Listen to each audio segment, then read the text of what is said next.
machine in a later video, so that way you know how to do both, though the process is exactly the same.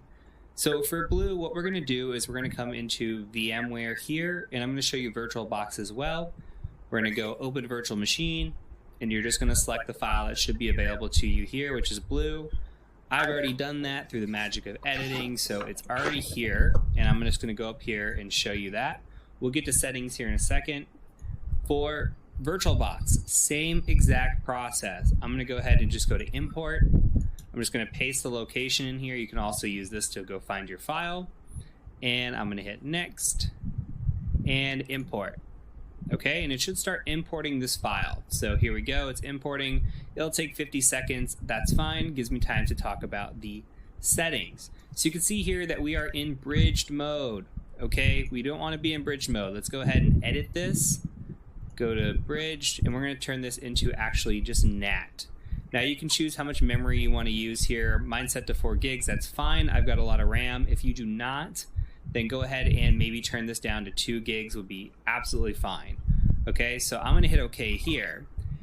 Now, I'm going to power on this virtual machine, and then we're going to wait for the other one to finish importing, which it has. So here, while we're waiting on this, go ahead and go to Settings, and you're going to want to do the same thing. So network, no bridge, don't do bridge. We're going to do NAT, okay? And then we're going to just enable the network adapter here. So you should have your NAT network set up. Remember that when you did that originally with our settings. If you need to, you can go back to Tools, you can go to Preferences, come in your network, make sure your NAT network is set up.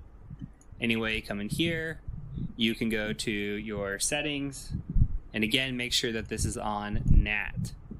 So, or NAT network, I apologize, NAT network right here, okay? And then I'm gonna hit okay. And then all you need to do is power this on. I'm gonna show you with the virtual, or the VMware, it's gonna be the same process. Now, you can log in as the administrator. You're gonna get credentials for every box. That is for the sole purpose that you can access the IP configuration and find the IP of this machine. Okay, just to make it a little bit easier. So there will be an accounts file in here, and here you can see the administrator password is password456 ! So we're just going to do that, and we're going to make sure that this box is online and that we can communicate. So I'm going to quickly go to command, and you can install VMware Tools if you want, make this pretty, all that jazz. I'm not going to do that here. I'm just going to quickly figure out what's what. You can see 192.168.138.135. I'm going to come over to Kali Linux. I've got a scan that we did for 134 up. That's okay. I'm just going to ping 192.168.138.135. Okay, and you can see I'm getting a response back. And that's it. You need to make sure that you can communicate with your machine. So if you're running VirtualBox, make sure you spin it up, you log in, you figure out what it is that your IP address is, and go from there. Very, very straightforward. So that is it for this video.